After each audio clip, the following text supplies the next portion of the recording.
Led by the MVP finalist Shai Gilgeous-Alexander, the Oklahoma City Thunder back to the Western Conference Finals for the first time since 2016. This is Playoff Central Live presented by AT&T. That's Dennis Scott. That's Steve Smith. I'm Chris Miles. And, guys, let's give the Thunder credit for what they did. They were down 21-10, but that feels like a distant memory because the Thunder went on a 19-5 run from there, then another 18-5 run in the second quarter to produce this 32-point blowout win. So, Smitty, for you, what was most impressive about that? You know, I went Caruso, Garden, Jokic, but I'm going to go back what I really is most impressed. I didn't think would happen, even though he's a phenomenal player and I love him to death. Shai Gilgeous-Alexander outscored Jamal Murray and Jokic together. That was, to me, that stood out in this game. A whole bunch of things, but I'm going to go with that.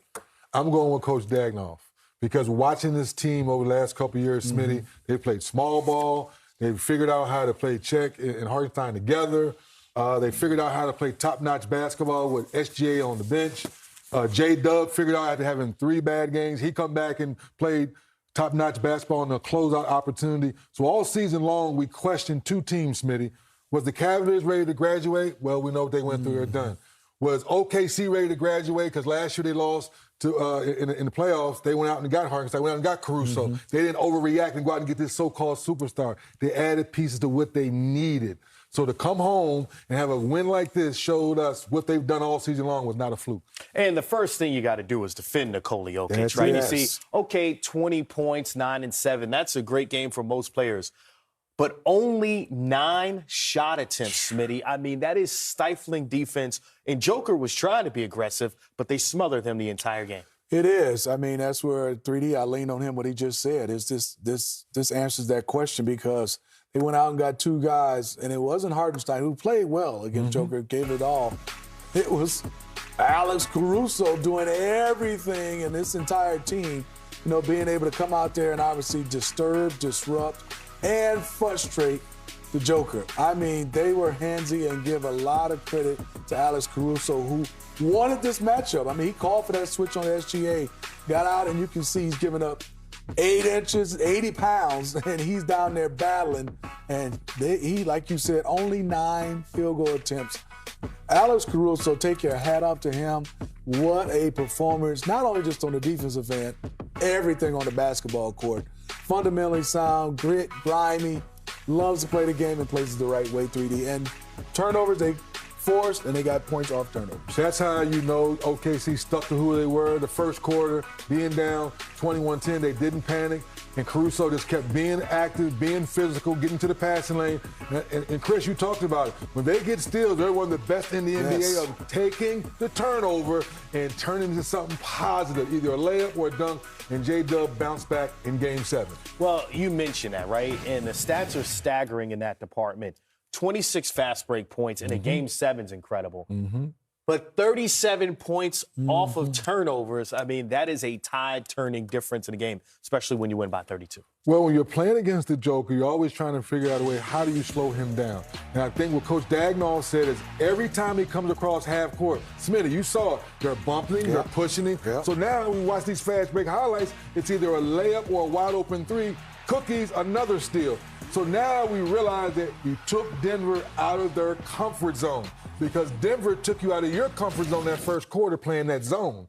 Remember, you talked about 21-10. Once they started figuring that out, attacking the gaps, getting layups, and getting stops, get out and run, and the score was what it was. And, Smitty, we talk about the star of the team, Shai Gilgeous-Alexander. We know, all right, you can pencil him in for 30, right? But for the Thunder, the big bugaboo last year and this year, okay, their other all-star. Oh, okay, who's going to step up for them? J-Dub, just 6 points in Game 6.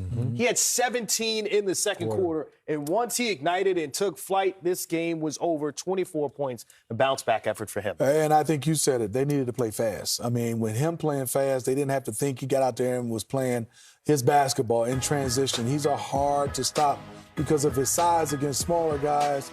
And then also his quickness and way he's able to blow by bigger guys. Against that zone, they were able to slow him down. Man-to-man, obviously in an early offense, fast break, secondary offense, that's the way he wants to play, and that's where I think he's more comfortable playing fast-paced basketball. When I look at the early lead for the Nuggets, you go 21-10. How did that tide turn?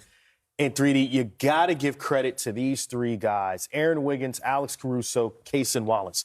When they stepped onto the floor, it seemed as if they changed the intensity in the way that the Thunder played. What do you make of those three guys? Of course, Caruso gets a lot of the credit, but Wiggins and Wallace also, the way they played, particularly the end of that first quarter. Caruso 3 steals, Wallace 2 steals, and Wiggins 2 steals with a couple made shots. So that's the energy they've been playing with all season long off the bench. So, Chris, I don't know how many games I've done at OKC last couple of years, and Dagnall says, I'm going to play my 9 or 10 guys because I trust them.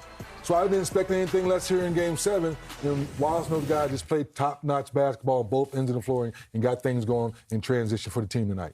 All right, let's see how we got here. The Game 7 between the Nuggets and the Oklahoma City Thunder. Shai Gilgeous-Alexander. Remember Aaron Gordon? Game-time decision was questionable. He made it. Oh, my goodness, he made through it. And we know Nikola Jokic, the 3-time MVP. But hold on, Christian Brown throwing it down. Body bag. Rotate earlier or you're too late. 19 points in the Game 7. Don't blame him. 20 points, 9 rebounds, 7 assists for Nikola Jokic. And Smitty, this was one of the best looks he got all game. Ooh, it was. And I think he was more comfortable playing against big. Caruso and the smaller guys got up under him. And once again, let's give Aaron Gordon a lot of credit. I give him more than a golf clap. He was playing well, and he played through that injury. Yeah, 11 rebounds for Aaron Gordon that led the Nuggets. That's Chet Holmgren on the finish. And then Jalen Williams didn't get a bucket in the first quarter, went after it in the second quarter, and the Thunder attacking the rack. That's Isaiah Hartenstein calisthenics doing some chin-ups on the rim. 10 points for him. Alex Caruso, we call him the Caruso Show on the fast break. Cookies. I mean, they did a nice job. Once they got it, their speed and youth just took off. As you can see, no one catching Jalen Williams, Caruso out in the break. Once again, 3D Jokic, I can't catch him. Nah, I'm going to leave that alone. 18-5 run to end the first half. It's a 14-point OKC lead. Yes, he did. Under the rim nominee. In-and-out burger, a #1. Let's go back to the above the rim. Thank you very much. The left hand's alive. That's the left hand, Chris. Cason. Oh, my goodness. Left palm throw down on the Joker. Then Caruso, we said he had those 3 steals, also had 11 points, transition. Whether it's a miss or a steal, Thunder were out and running the floor. And it's just putting the game away. SGA. What do you say, Smitty? Gilgeous-Alexander. He is working. Look at Caruso. Active hands. Go get it. Oh, that's a nice pass. Got him. So the Oklahoma City Thunder once again back to the Western Conference Finals for the first time with this group, for the first time since 2016. David Adelman, the interim head coach for the Denver Nuggets, he is at the podium. A crush for the guys in there. Just the effort they gave to get to this position, have the opportunity today, and then to have the start that we wanted, and then for it to go sideways so quickly. I mean, I thought we controlled the pace of the game early. It's easy to forget that now. But to be up 21-10, it felt like we just could not push that thing out. That felt like the score for 4 minutes. And that was our opportunity to really take control of the game.